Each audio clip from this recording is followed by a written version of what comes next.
everyone, today's episode is going to be about the Yellow Raw Ochre. So let's talk about it.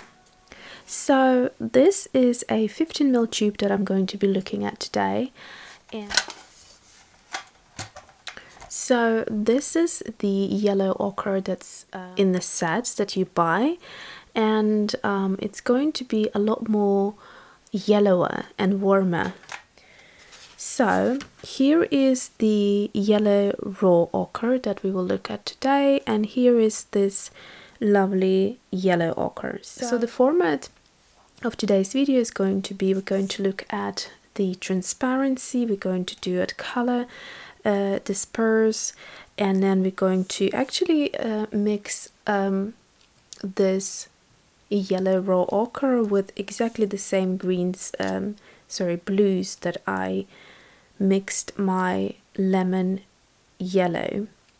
So I just want to see the difference, and I'm expecting quite earthy tones. Now before we jump into the swatching and mixing, let's look at the actually what it says here in the information. So it's a series 1 again, and that means it's not going to be too expensive. So then we have 5 stars, which is excellent. So it's the best light fastness you can get in Schmincke, and it is semi-staining and semi-transparent. So if you are interested, they also came out with a transparent ochre last year. So it's this one here, and you can compare. So if this is the Yellow Raw Ochre, this is the yellow ochre, then this one is how the transparent ochre would look like. So if you're after a transparent, you might like this one. I don't have it in my collection, so I can't tell you much. In terms of the pigment, it's actually the transparent ochre is the same pigment as the yellow ochre, so they are both PY42, but we're looking today at Yellow Raw Ochre, and it is a 2 pigment mix, so it's a PY42 and PY43. Next thing, let's read in the information here. It says brilliant yellow ochre from natural earth pigment, light, transparent, very good light fastness, recommended for landscape painting. So naturally I'm not really a landscapist, so but I do like using this color, mixing the greens with. So that's what we're going to look at today. Let's start with our transparency test. So I'm going to add some water. So there is a little bit of binder and pigment separation here, but nothing to worry about. You can just mix them up a little bit and make sure you create a nice creamy paste for the darkest part of the swatch, and we're going to take it from the darkest to the lightest, and that is how I like working. So this is very creamy, very saturated. So that's our lightest. So now let's try the color dispersed. This is the same paper I used for lemon yellow demo, and it's the Winsor Newton 300 GSM Hot Pressed, and this is the block, paper block. So I will leave the link for it. All the links that I can find are always included. No, it's actually quite good. So I'm not going to do as many as lemon yellow because they are spreading quite well. I'm going to leave it at that. So it's definitely better than lemon yellow in terms of color disperse. Okay, now I'm going to pull out my big Schmincke watercolor set, and we're going to mix them with the colors. Okay, so I'm going to take my phthalo green, which is this color right here, and I'm going to mix it with yellow ochre, and I'm expecting a nicely muted or earthy kind of a tone. So let's go into phthalo green. So I hope you can see everything that I'm doing here. So I'm just being quite generous. I'm going to mix up a nice generous amount right here, and then I'm going to take some of this. Actually, I'm going to mix up this binder with the pigment so I have a nice equal kind of creamy consistency. I'm going to go now into the phthalo green, and immediately I'm getting a very nice green.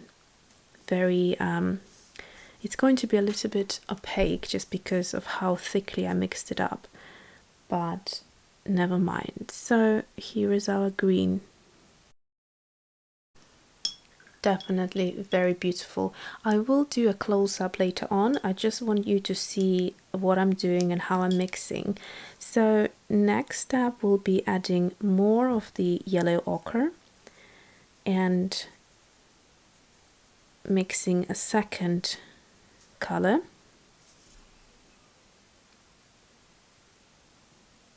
Very pretty again.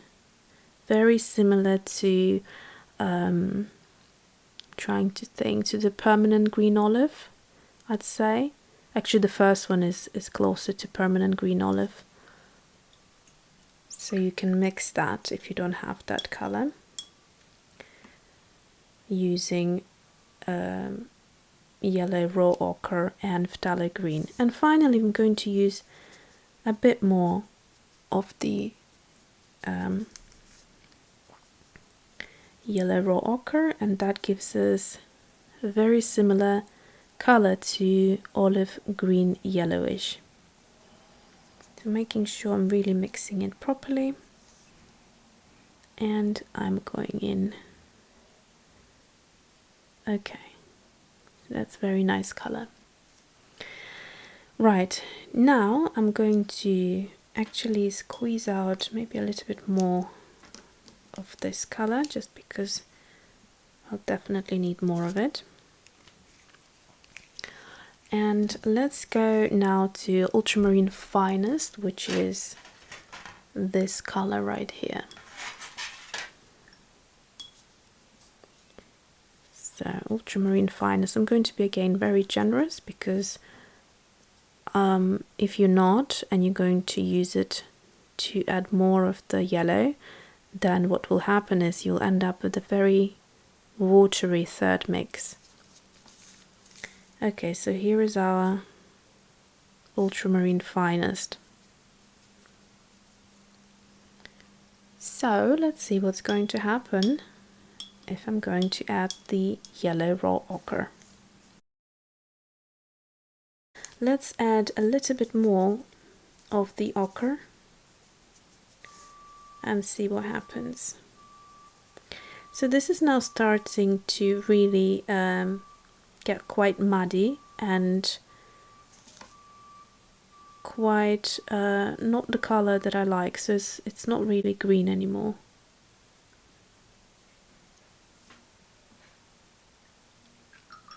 So yeah, I don't think I would, and obviously adding more yellow ochre to that is not going to help us in any way. It's going to get to that type of color, but it might be useful for those of you who do like to paint landscapes, but generally I don't. So let's move on to the next color. So the next one is Cerulean Blue hue, which is going to be this color. When it's concentrated, it's very similar to Phthalo Blue. I'm going to add the yellow into this again. Oh, this is a lovely color. Very nice green, I have to say. Yeah, gorgeous. Beautiful color. Love it. Okay, let's see what happens if we add a bit more of the yellow into this. Very nice.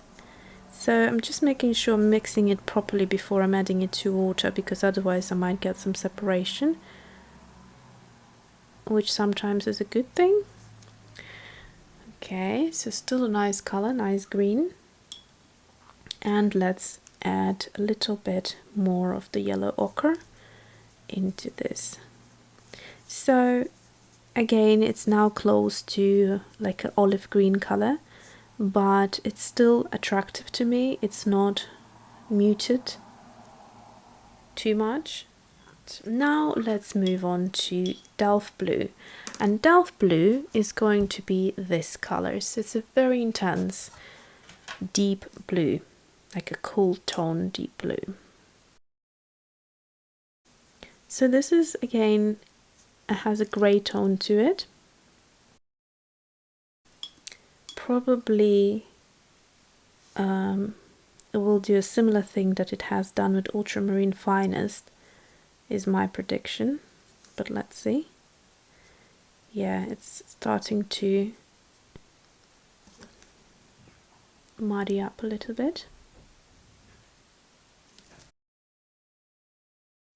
Okay, next color will be Indigo, and that is right next to Dolph Blue, so it's the deepest out of all of my blues.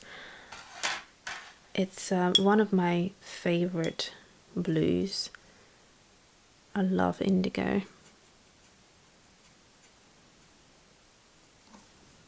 So let's see what happens with Indigo. So I'm going to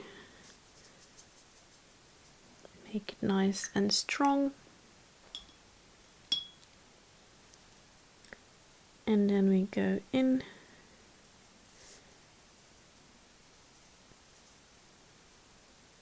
So the first color seems to be nice in with the dark blues, and then thereafter it just gets too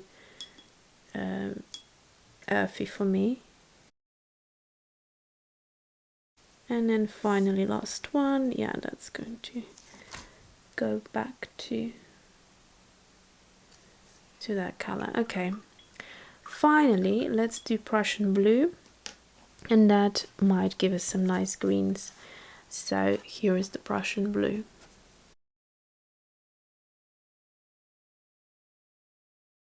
Okay, so this is a nice green, so the blue is vibrant enough to get a nice green.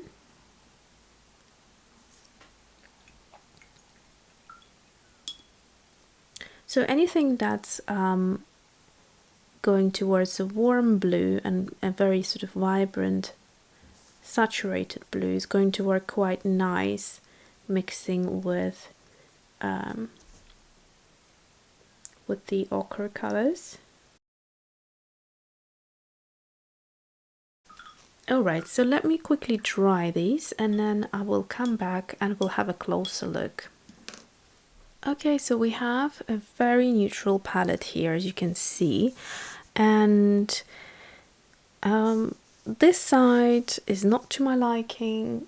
However, this side is probably this row with the phthalo green I like it the best. It just has that nice kind of although it's still earthy, but it has a bit of vibrancy there as well, so it's quite nice.